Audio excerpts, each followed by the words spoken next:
What is up, everybody? I am Raymond Summerlin. This is the Sharp Angles podcast, and I'm excited today. It's a very special episode of the Sharp Angles podcast because I am joined by a former coworker, a friend, a man who's one of the preeminent college football analysts, both betting and draft and analysis, and a man who knows every single word to the Shawn Michaels intro theme, which I didn't even know there was a second verse, but he knows all the words of the second verse, and that is Mr. Eric Froton. How you doing, my friend? That's right, Raymond. You know how you know that I know the entire serenade of the iconic Sexy Boy, Shawn Michaels' entrance music is because I got to sing it to Murder Grandpa himself, Minoru Suzuki, during the last WrestleMania weekend, which the year anniversary is coming up. What a sentimental moment, Ray. We're almost to WrestleMania again. We've got some fun storylines cooking. Are we going to finish the story? You know what's really funny is I really like older wrestling, like Golden Age wrestling, and then late '90s Attitude Era, NWO era wrestling. And I spend an inordinate amount of time on YouTube watching like shoot interviews and old pay-per-view reviews from Brian Zane. Shout out Wrestling with Regret. And I do all Brian that. I Zane, don't absolutely. I've met Brian Zane, great. actually. Yeah, great follow. Absolutely love him. Good dude. I don't really follow wrestling anymore, but now since it's all just on Peacock, anytime one of these, I'm still calling them pay-per-views. What do they call them now? Eric, I don't even know what they call them now. Oh, geez, what are they? Big show? I don't know. I forget what it is. Yeah, Whatever whatever these big shows are. I don't know what they are. Sure, who knows? Whenever whatever comes on the Royal Rumble, the big four, I always find myself watching them, and I catch up on all the stories, and so I keep up with wrestling a lot more now than I guess I did 5 or 10 years ago. But I mean, there's nothing better than hearing Warrior rest in peace or Macho rest in peace, just saying terrible things about Hulk Hogan. It's just out of character. That's the best. That's my favorite YouTube wormholes is right there. Oh yeah, absolutely. And I can't help it. I listen to a ton of Cornette because I think he's if Bobby Heenan was alive, he'd be the greatest podcaster in the world. Instead, it's Cornette. And I just can't help it. The Cornettisms he comes up with, and how fast he talks. When I'm out there, I'm trying to be as quick as Jim Cornette. Like everybody wants to be that fast, like off on the gun, on the draw. Everybody wants to be Jim. So when I listen to him, he loves all right, we have a Hulk Hogan story, which let's go through this. And he's like, oh, come on. He's got that Southern accent. He'll go through them and be like, all right, well, here's why this didn't happen. And it's like a trope at this point. I know. Tore all the muscles in your back. Did you, Hulk? And then flex for 20 minutes? Okay, Hulk. Love you, buddy. Thank you for ushering in 2 of the greatest eras of wrestling. But yeah, maybe it's be quiet time around here. But Cornette, man, it's so fun learning that Jim Cornette. The only difference between him and the character he played was a tennis racket, and that's my favorite thing to learn about Jim Cornette. Anyway, we can't go too deep in wrestling here. We're here to talk about the NFL Combine. The first thing I want to say about the Combine is you met Jim Harbaugh. That's awesome. You just met him on the street. Yes. Yeah. It was that was a bizarre one. You don't know what you're going to get when you go to Indy. Every year you go to Indy and half of it is just hanging around and just seeing what happens. It really is. And if you're a fan, like it's funny how like accessible you really are to these guys if you were to do that. Like I have a little more access, obviously, but like not much. It's wild. So I was just that was the morning I was leaving. It was Sunday morning. Which is that yesterday? I don't know. Time flies together when you're at that place. Yesterday. It was yesterday morning. I'm sitting there. I've got my my bag slung around the shoulder. I'm pulling. I'm just checked out, and it's early morning. For the first time all week, there's nobody on the streets, and you can see it in the picture right behind me. There's nobody. There's no cars. There's nobody on the other side. There's just nobody.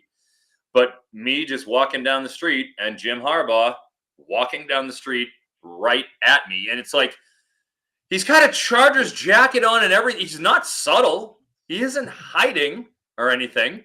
And he's just bopping down the street to his, like there was music going on in his, like he had earbuds. He was just bopping down the street like a carefree Jim Harbaugh. He's just, and So I can't Well, let this pass, and you got to get a picture. whip out the phone, just politely, Coach Harvard, do you mind?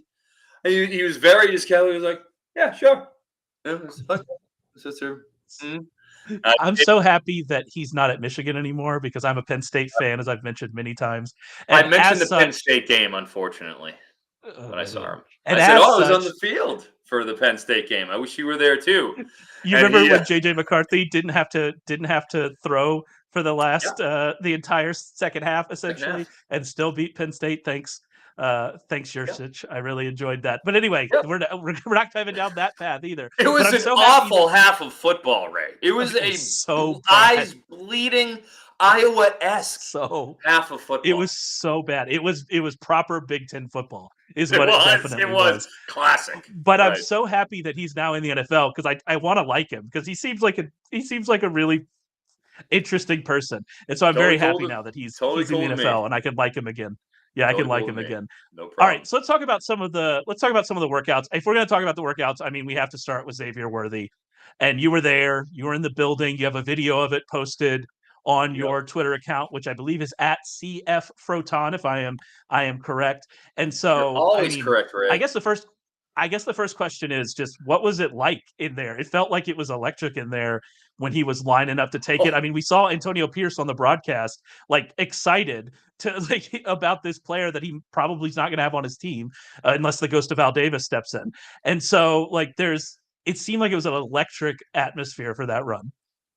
yeah, and this is my 4th year at the combine, and I haven't seen a moment like that since up until that point. And you knew it. And as you mentioned, he ran the 4.25 on his first one, and I was there in the stands, and we're all the media sitting together, and we all just kind of looked at each other like the way he came out of the gate on his 4.25 is why everybody was excited.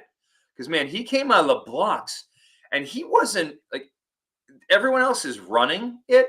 He is bounding down it was one of the most surreal things I've ever seen. I'll never see anything like it again, I don't think. But he ran differently than everyone else. He's bounding down the way. It's like these long, loping strides, and the amount of it's like it's not quick, choppy steps. He is man, the amount of ground he's covering with each stride. You're watching, and you're like, oh man, this is different. He looked different than everybody else who tested there.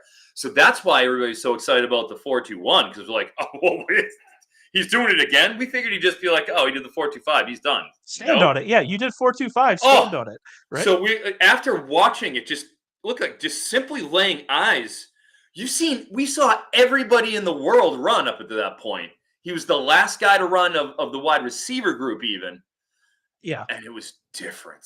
So that's why I held it stationary. If you go to my Twitter page, it really is. I haven't seen any views like angles like this because I was right there as close as you can get on the media section and had it resting up, and it's a stationary video of him running it, and it's more impressive. Like you got the camera following him with the TV version. This is just stationary on a landscape, portrait, and you just see how fast without any camera moving he's really going, and it's something to behold. It was every bit the marvel that you think it was. Like I'm glad I was there for it. Yeah, and I was, because I'm watching the combine, I'm watching them run as I'm doing other things. I watch the drills more closely than I'm going to watch them run. I'm going to see what all the times were and all that. But you're just watching out of the corner of your eye, and I saw him take off on the 4.25, and I was like, oh, that was. I think I tweeted. I go, that was different. This is like we've seen fast guys. There's lots of fast guys that have run. Sure. That was different. And then the 4.21 was amazing. I guess we need to talk though about a scouting report of Xavier Worthy. Oh gosh. What I think is really interesting about him from more of like the analytic approach is that we've had some really fast guys run, and he's going to get compared to those fast guys. He's going to get compared to John Ross, obviously. He's going to get compared to those people. He had much better young production than a lot of the guys he's going to be comped to from a speed perspective, at least from what I can tell. I have not dove in. I do not start really looking at prospects until after, after free agency. So I haven't really watched him aside from just watching Texas play, right? And obviously he was very fast when you would watch Texas play as Yeah. well. Oh But yeah. what are we thinking about with this guy? Is he, is he a day two kind of prospect? Has he got himself there? What kind of player is Xavier Worthy? I do think, based on being superhuman fast, that at least he was kind of in that mid round two is kind of what I was thinking pre-combine. He might have squeezed himself in round one, maybe if Oh, Buffalo interesting. or Kansas City look at it and say, all right, well, we prefer the explosiveness of Xavier Worthy as opposed to the craftiness of like a Lad McConkey in that spot. Somebody like that, maybe a Troy Franklin, Adonai Mitchell, could be in there. Actually, he had arguably, the one of the best workers, even maybe in its totality, even better than Worthy, considering he's 209 pounds. So he had a great workout too.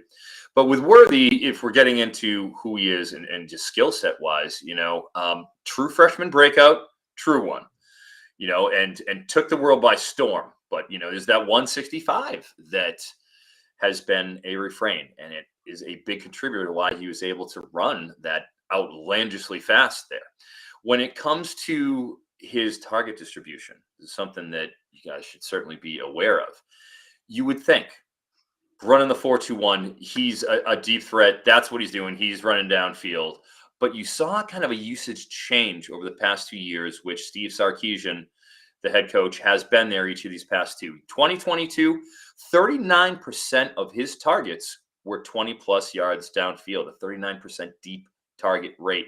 He caught 9 of those 44 passes, 21% deep catch rate. I mean, that's on the very lower scale in terms of a deep catch rate Can you for give his some usage. Sure. Can you give some context there with Quinn Ewers, though, if people aren't following college as much in some of maybe Quinn Ewers' issues? Is that more of a Worthy issue, or is that more of a Ewers issue, kind of in your opinion? And sure, you could certainly look at that. All right, but that's Yeah. I'll get to kind of the overarching point, which is Sure. that was Sorry. Yeah. 2022. Okay. 2022, 39% target rate. Last year, Sarkisian dialed that back and started using them differently. All right, 17.7% deep target rate. That is less than half of the deep Oh, targets that he wow. received the previous season. And frankly, the conversion rate was the same.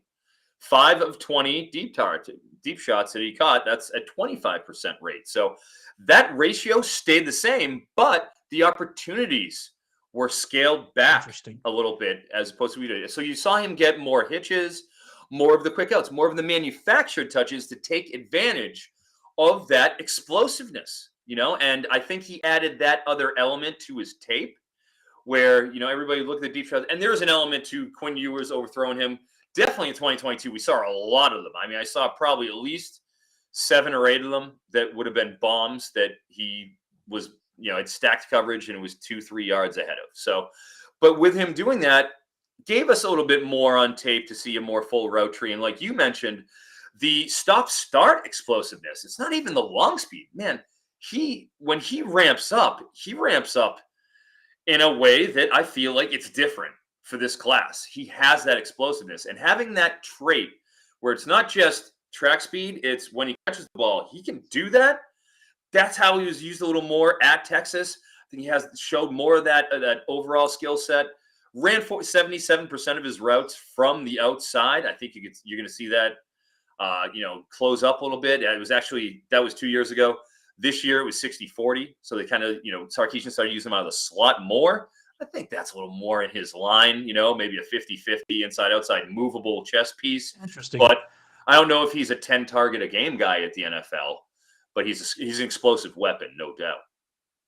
So that's you're kind of painting him more into that Jaylen Hyatt area, I suppose. Like, is that because Jaylen Hyatt came out only in the slot, and that's all everywhere he was going. We saw him kind of have a rough transition into the NFL. Worthy, when you're talking about his weight, and again, I'm coming out of this just completely. I watched him in college whenever Texas was on, right? Are we talking about kind of that where there might be a bit of a difficult transition? Or are we seeing somebody that you think maybe be able to just produce right away? Because we're talking about like the Chiefs, for instance, in the end of the first Yeah. round. The Look. Chiefs need this kind of guy. But they need this kind of guy like right now. Ryan McChrystal actually mocked them in his first mock draft. Our Ryan McChrystal mocked them Devontez Walker out of North Carolina, who ran a 4.36, which in normal any normal combine day, you go, oh, look, Walker ran a 4.36. That's great. Yeah. You mentioned Mitchell. Mitchell ran a 4.34. Brian Thomas ran a 4.33. Oh, that's great. And then they all got blown out of the water by the last guy running. But like that kind of player is definitely what the Chiefs need.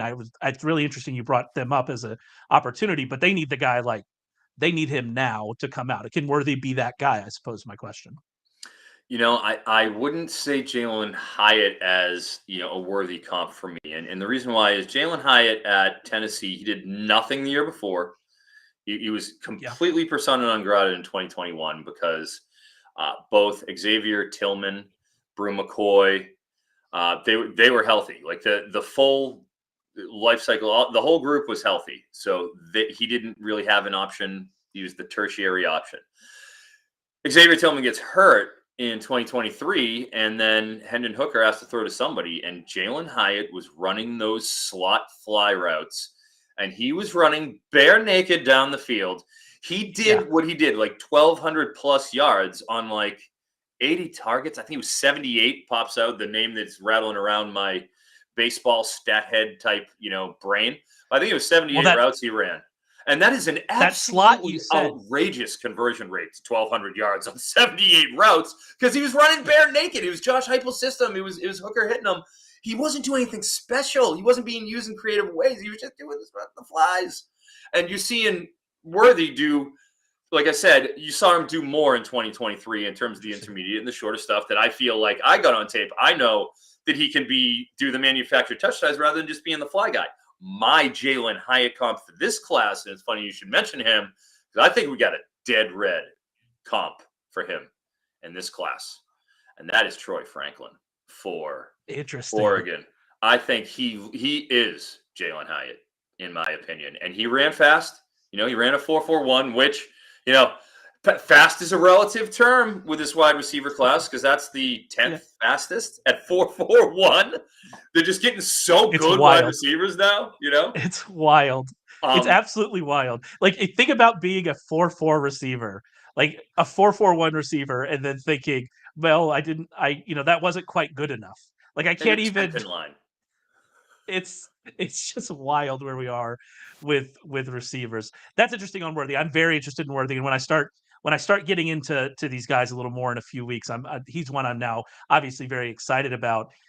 I guess we should talk about maybe some bad performances with I think Keon Coleman is near the top of that list. Now, something I found out, which I didn't know, and again, I'm going to say this a bunch of times, my knowledge of these college players right now is as a fan watching college football and seeing Keon Coleman go and do absurd things week after week and show up on SportsCenter every week. But then I was talking with, again, our own Ryan McChrystal a few weeks ago and was talking about, Keon Coleman, most people don't really like him that much.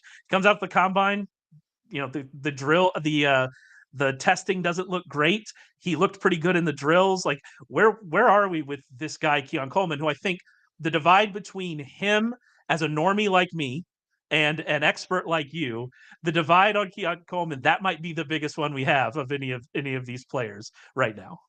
Sure. And I mean, I have, I just had this love for Keon Coleman in the offseason of 2023. In fact, I would say I had more Keon Coleman shares than anybody on the planet, from a C2C and college fantasy football perspective, because everybody's expected that Johnny Wilson is the one. Keon Coleman was coming in to be the nominal number 2.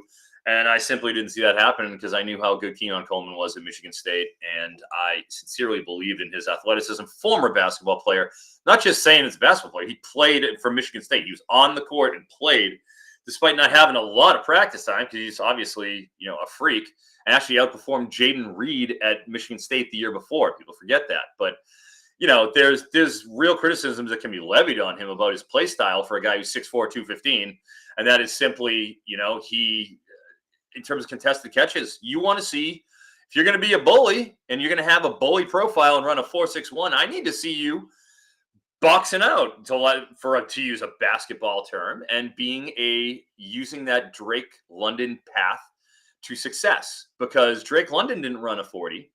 Drake London probably would have been in that high 4.5s, low 4.6 range.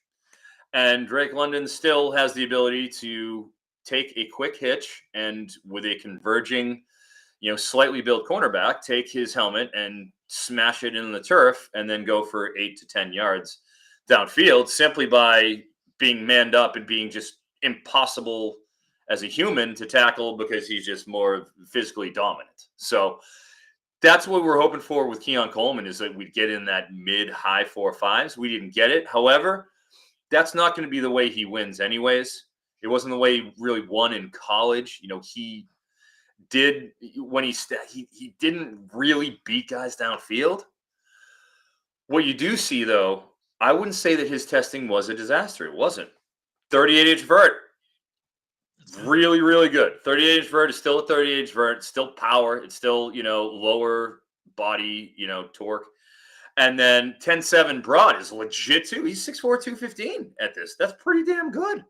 His 10-yard split wasn't bad at 1.54. So if you look at the totality of it, he's a 91st percentile athlete. If you look at the entire relative athletic score relative to his body weight and all that. So did it hurt him as drastically as I think people are saying that it is? Well, if you expected him to run a sub 4.5, then yeah, I suppose that profile has now been blown out of the water and you didn't get everything that you wanted. But, if you came in looking at it with a more realistic perspective and how he's going to win and be effective, then I think this is a little more in line with expectations of, what's realistic.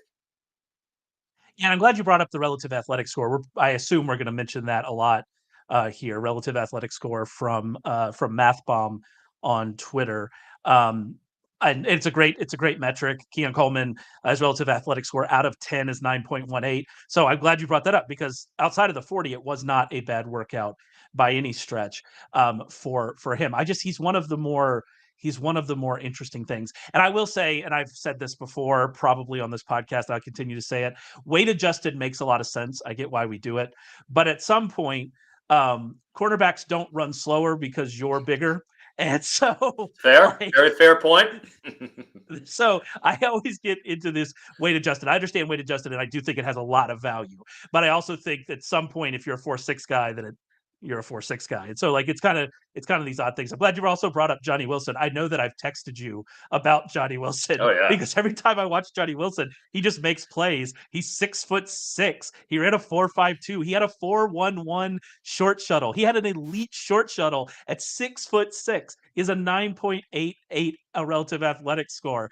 I'm not saying he's Mike Evans. I haven't watched enough of him to say that he's Mike Evans. But if you look at that athletic profile, that looks an awful lot like Mike Evans, who is one of the most underrated receivers of the last decade.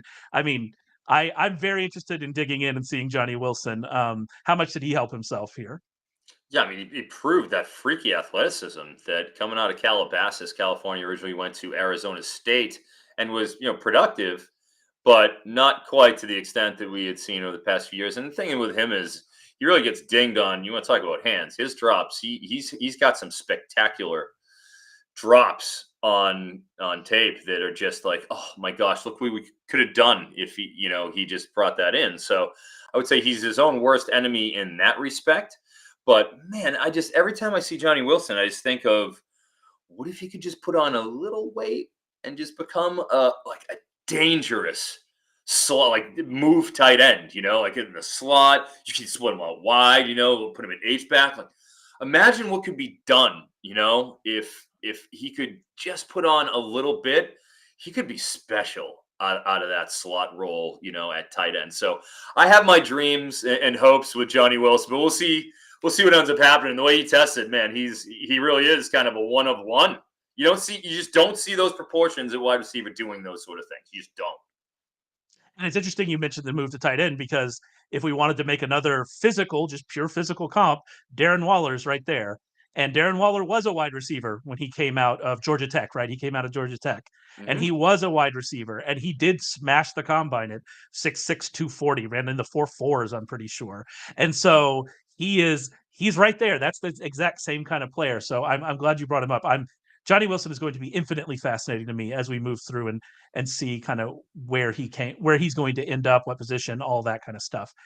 What about, I mean, I guess one of the bigger stories here at the Combine was J.J. McCarthy. It seems like J.J. McCarthy, the top 10 buzz is building consistently. I'm going to bring up Ryan again.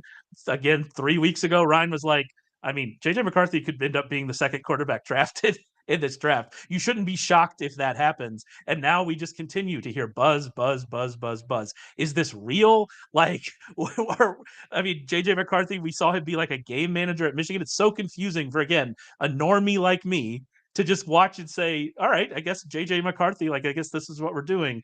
It's just a very odd situation. So I guess my question is this real? Is what we're hearing about McCarthy real? Yeah, well, Ray is a Penn State alum and a notorious stan. So I've learned anything with the Big Ten. It's when I listen to Ohio State or Penn State fans about Michigan players, you have to understand rose-colored glasses are being worn. And that's me. I love Ray. On record. They're not, first of all, they're not rose-colored. They're blue-colored, but continue. I'm sorry, you're right. The tint was absolutely erroneous, but I do love you, Ray. But I do think that there are real things you can look at with JJ and take away and say, all right, well, this, he does these things well, and even if he didn't have the ability to have as many spectacular big time throws on tape, he has done it in proportion to what he's been asked to do. And what I really like to look at for quarterbacks where he excels is handling pressure. He had the second highest pressure passing grade in the country this year, behind only, are you ready for this one, Ray? I know this is probably going to discredit this stat to you, but here it comes. Florida's own Graham Mertz, former Wisconsin quarterback. I know. Here we are. But there were 6 weeks there with Mertz at Wisconsin where he was the second coming. So here we. He did. Apparently, Billy Napier is the Mertz whisperer over there. But if you can check down, which Mertz can check down, apparently, yes, you can handle pressure. But second best pressure passing grade. Pressure to sack rate 14%, handles the rush really well. I know he can move. In fact, as far as throwing off the run, like, I feel good about his completion scrambling rate of 71.4%. That's it. That's top 5 in FBS. That's astounding. All right. And that's somebody who is throwing 52% of the time when he's flushed, which is right in line with the 57% that the NFL does. So that I like a lot more in terms of his ability to keep his eyes downfield. You didn't see that from Jayden Daniels, who, when he got flushed out of the pocket, he only threw 20% of the time. That is, again, 57% of the time when quarterbacks are moved off their spot in the NFL, they're throwing the ball, because if you're going to be putting yourself into danger and you can be scrambling at the NFL, you're going to take hits. And with Jayden Daniels having such a reliance on pulling the ball down and not keeping his eyes downfield, is he an explosive runner? Yes. But if you're looking to build an offense around somebody, I would rather, for myself personally, want somebody who's handling the pressure well.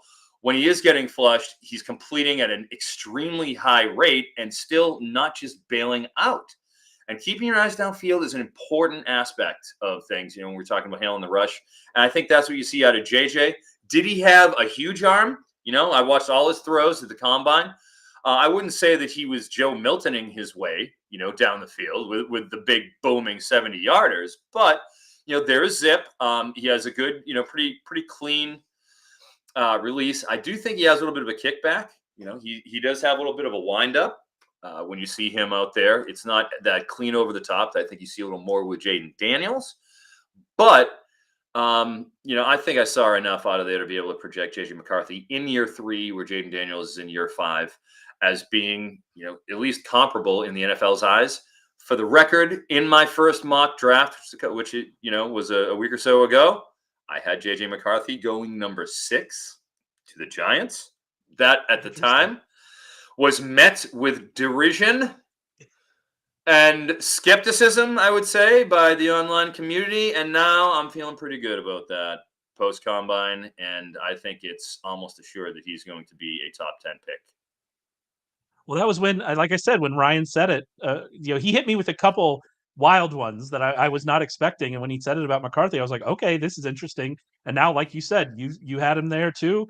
And now that's what we're seeing, is we're just seeing this change. By the way, that mock draft, I'm assuming you can find that mock draft over at NBCSports.com. Am I correct about that? The very same, Ray. The very same. You know that. NBCSports.com.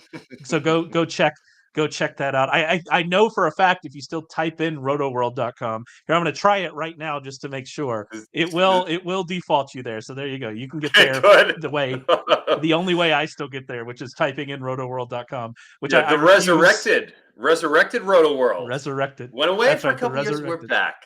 Don't worry. We're back. Right. RotoWorld is back. I do think JJ McCarthy, and we have an article up on the site, Sharp Football Analysts, another great website. There you go. We have an article up just like all the best performers. And I was going through the top 10 or so 3-cone times, and Blake Corum is in there at 6.82, and then literally right next to him is JJ McCarthy at 6.82. And that was like, oh, that's interesting.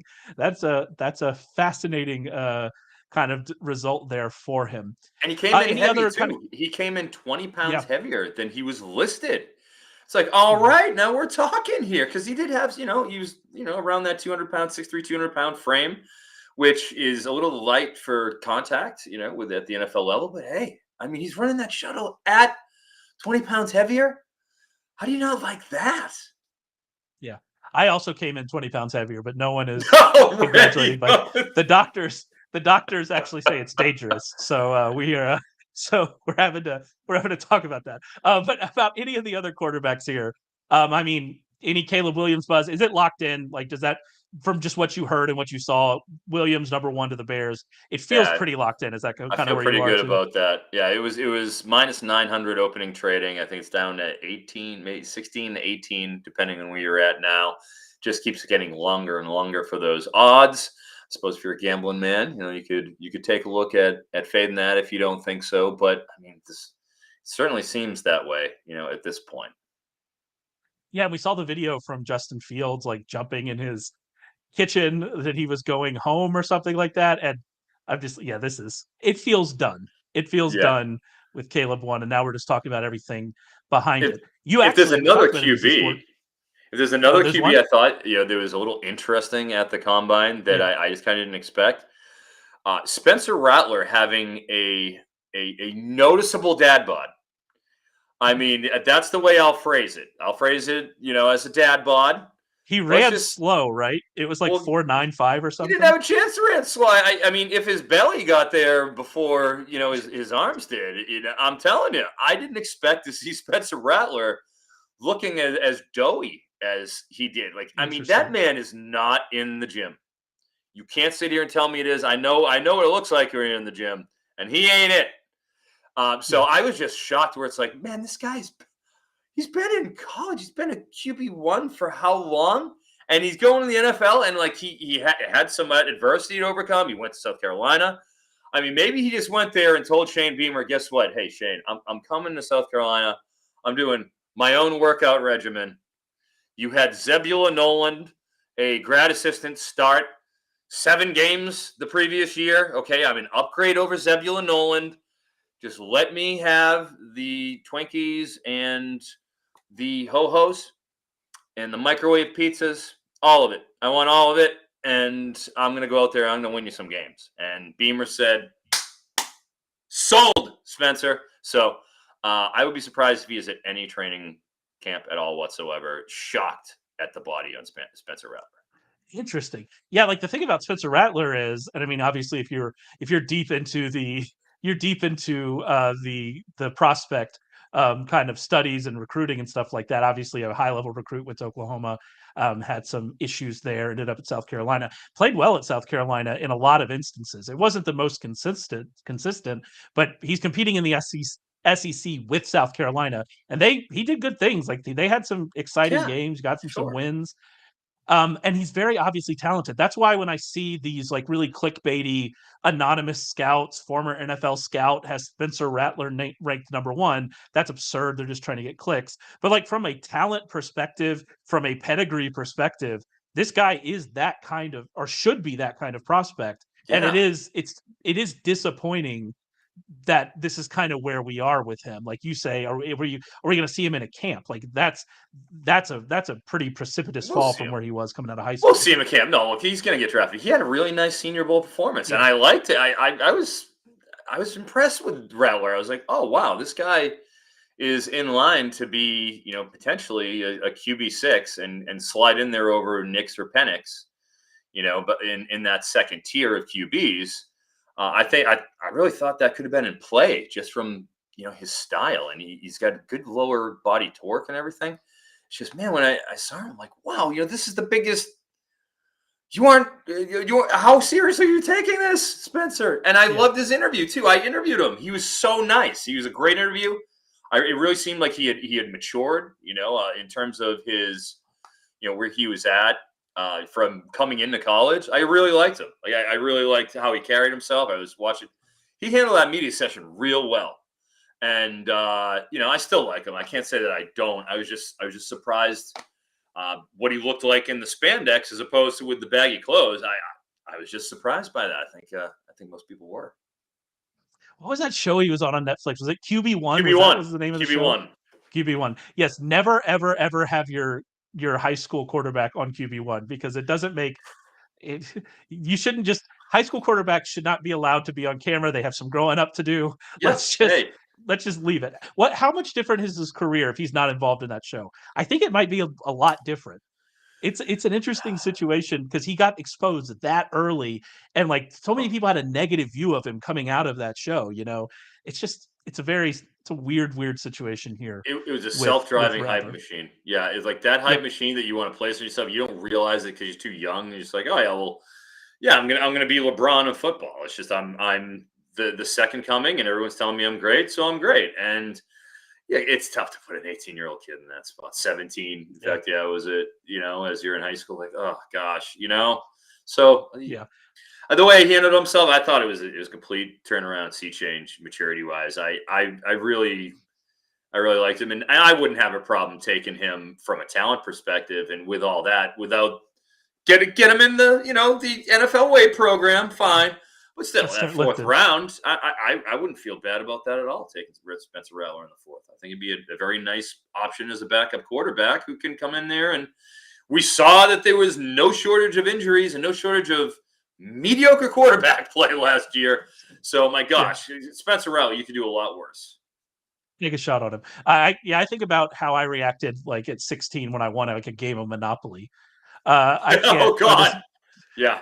So I can't imagine being on film, like, or when I would get a tackle, like I get one random tackle and I'd act like I just won the Super Bowl. So I can't imagine being on film. That would be bad. Let's talk a little bit. I want to get here at the end to talk a little bit about an article you did over at NBC Sports, top risers and fallers. And there are lots of interesting names on the list. I'll let you go kind of wherever you want to with that, but we have to homer. So we spent so much time talking nice about JJ McCarthy. We have to do some homer picks here we're not going to talk about who's last in that article, Adisa Isaac, I still love you, but we're going to talk about Chop Robinson and a player that you think really, really helped himself out. Aside from the arm measurements, which I know are going to get a lot of talking points, other than that, I mean, like many Penn State players do, absolutely wonderful combine, a great performance from him. I'm always was worried about him that people would really latch on to his sack numbers, which are not good. His sack numbers are not great, and they would latch onto that and not recognize all of the havoc he caused, all the pressure he caused. But it seems like people really are a lot smarter about pass rushers these days. And I mean, he seems to have really kind of made his case at the combine. Yeah, exactly. It's what you're saying. Sure. You could focus a lot of different things you can focus on. You could focus on what is a perceived lack of true sack production, 5.5 in 22, 4 in 2023. But, you got to look at the outside factors. And one of the beauties of analytics nowadays, you don't have to rely on something so archaic as a sack number, but you look at PFF, 92nd percentile pass rush grade in both 2022 and 2023. Not a lot of guys were in that particular rarefied air. And, other strides that he made for 2022, he had a 27% missed tackle rate 2 years ago. Like that was the ninth highest missed tackle rate a month among 2022 edges, despite all the pressure that you mentioned, Ray. He clearly got in the lab and looked at that and said, how do I convert more? And he whittled that down from 27% to 7% this past year, which was the 8th lowest nationally in terms of missed tackle rate. So I look at that sort of, a improvement that doesn't happen unless there's demonstrable, okay, I'm going to focus. I have to get better at this. Shows he can get better at a particular area of his game that is particularly lacking. Also of note, 12 stops, okay, for Penn State. He led the team in stops despite ranking 11th in snaps due to injury. He only had 294 snaps, had 12 stops. Okay, so you want to talk about, okay, well, maybe he didn't have as many sacks. Well, he missed some time too last season. So pressures, cause, as soon as you're causing the quarterback to move their feet, as soon as they feel pressure, quarterbacks become a completely different player, and that aspect of things.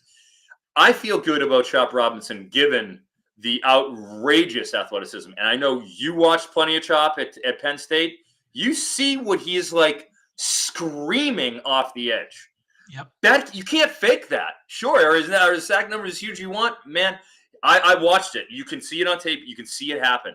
When it comes to the fastest, he is the freakiest. When it comes off that edge, I feel like even a little more than Dallas Turner, who has a more developed full skill set. Man, Chop is scary. And that's something that you can't quantify in sacks, that you quantify in havoc.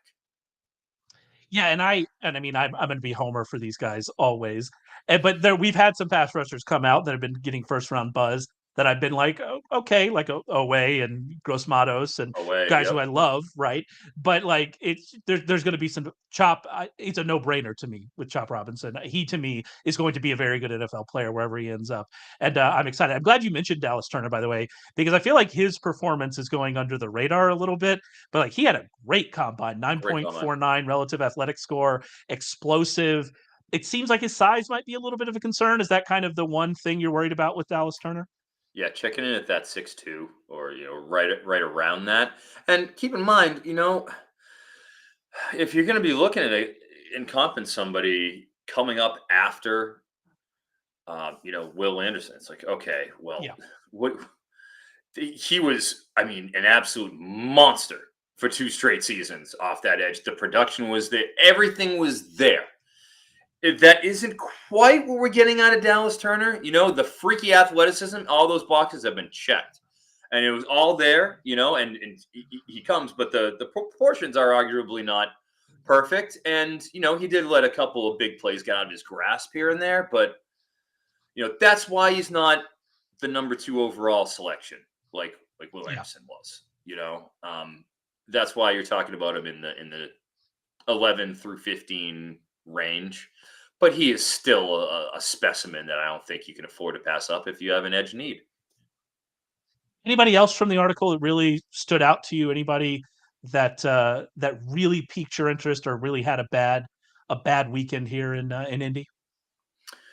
I would say, outside the article, from the offensive side, again, I think Troy Franklin, the way he ran that gauntlet, that was strange. He's running a 4.41, which is, like I said, it's the 10th fastest in the class. That's not his calling card. Was the Jaylen Hyatt speed set, just running straight down the field and having Bo Nix in a structured play action one-on-one shot, throw it to him. I mean, that's a lot of it. Or those deep slants, where he can drag and he can lose somebody across the field, sort of a thing. And he was used correctly in that sense, but he didn't run a full route tree. And you saw how raw he was going through that gauntlet. And not just that, but, one of the differentiators and why I'm not as, sort of put off by Keon Coleman, if you watched him do the gauntlet drill, he hit 20 miles an hour on the gauntlet. He was humming going down the gauntlet. And he was running straight. He caught everything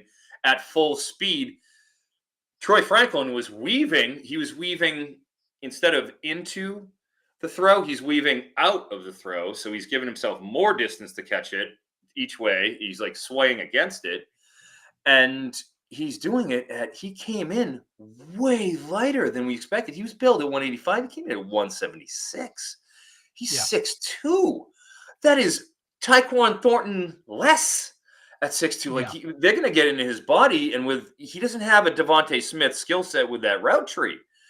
That concern me about Troy Franklin, and I would also put that on Devontez Walker, where at the Senior Bowl he was fighting the ball at times when he's open and he's getting his opportunity, and his breaks were round, not clean. He's taking chop steps at the top of his stem. Like I would think those two speed guys who needed to be super, super, super speed guys. Yeah, Devontez Walker ran great, but I'm concerned about ascribing a skill set to him in terms of craftiness, in terms of the second and first levels that I haven't seen him display. And the gauntlet drill was a really interesting one. I think it was Sam Monson from PFF tweeted out the Franklin and Coleman like back to back, and Coleman's running faster than Franklin down and then straight down the line. And you're like, well, that's interesting, right? Yeah. That's that difference that scouts always talk about between time speed and game speed, right? That's the difference. And he weighs 40 pounds more than Troy Franklin, That's 40 pounds. That matters. Yeah. Talk to me a little bit about this New Hampshire running back that I'm definitely going to fall in love with. Dylan Laube. Laube. I want it to be Lubies because Lubies is a Southern gym that is now disappearing.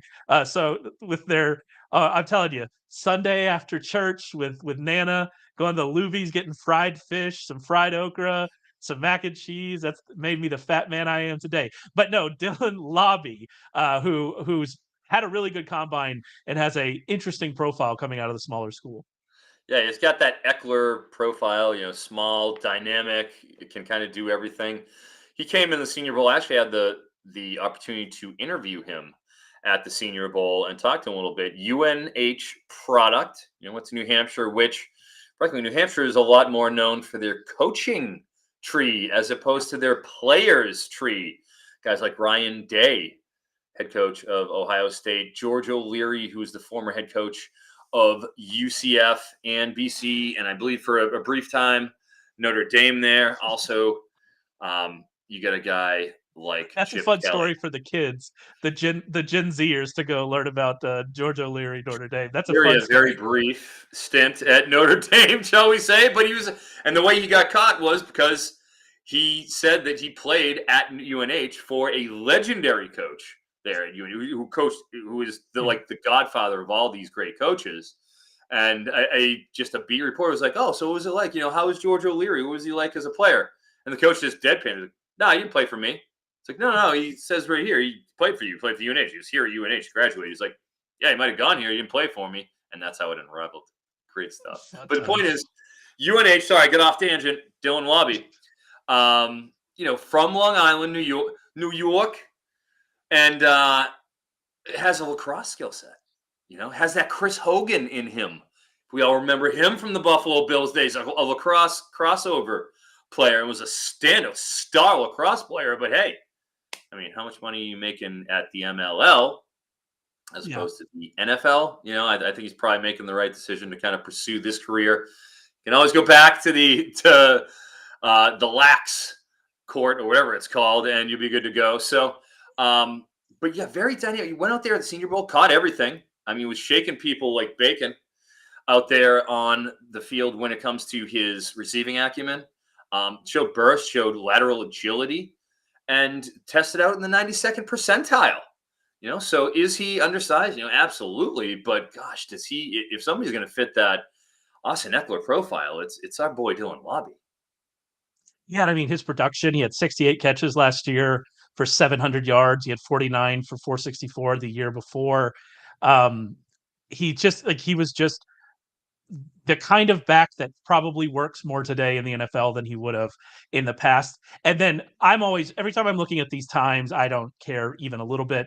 I care a little bit about the 40 time, but I don't really care much about that. We're looking at 10-yard splits, and I'm really looking at short shuttle and three cone, and he had elite short shuttle and three cone times.